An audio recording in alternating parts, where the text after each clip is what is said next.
Hey, it's Bob Hertzog, your real estate dad. One question I get a lot from sellers is, do I really need an open house? And honestly, the answer is, it depends on how you use them.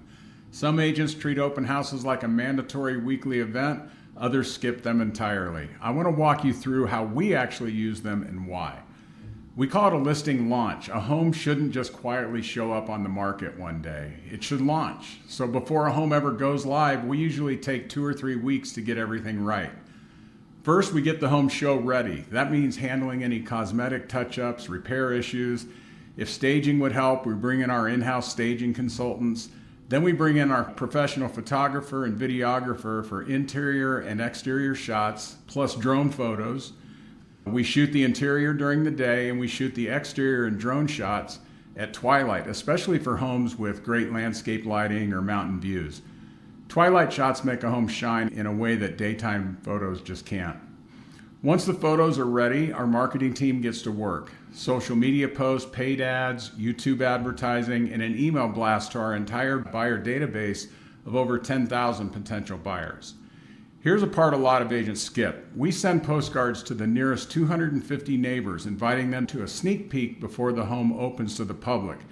We'll have them over from 9 to 11 in the morning with coffee and bagels before we open the doors to the general public from 11 to 2.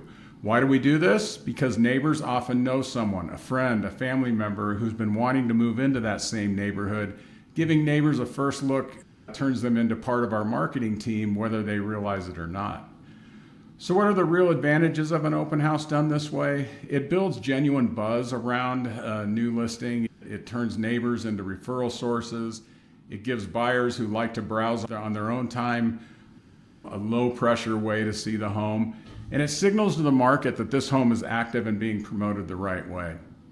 After launch day, do we keep open houses every single weekend? That depends on one thing. Is the home vacant or occupied? If it's vacant, we'll typically have an open house most Saturdays or Sundays because there's no inconvenience to anyone. If someone's still living in the home, that decision is entirely up to them. Living through open houses while you're still in the home is disruptive, and we respect that. There's one other time we really encourage an open house, and that's after a price drop. If the market's telling us we're priced a little high and we make an adjustment, we like to lower the price on a Thursday or Friday, then have an open house that Saturday from 11 to 2. Why that timing? Because buyers who've been following the home online get a price drop alert, and the open house gives them an immediate next step to come see it in person. Now let me be honest with you about the other side of this. Open houses every single day or multiple times a week are a real inconvenience if you're still living in your home. And here's the truth a lot of agents don't want to tell you. Doing open houses constantly usually isn't about selling your specific home. It's about getting an agent in front of new leads. Your time is valuable, and we're not going to ask you to disrupt your life for someone else's lead generation strategy. So here's where we land. Open houses done strategically are one of the best tools we have for launching a home and creating real momentum. But constant open houses mostly benefit the agent, not you. That's why our approach is simple. We go big on launch day, we keep it going weekly if the home is vacant, and we use them again after a price drop. Beyond that, it's always your call because your comfort and your time come first.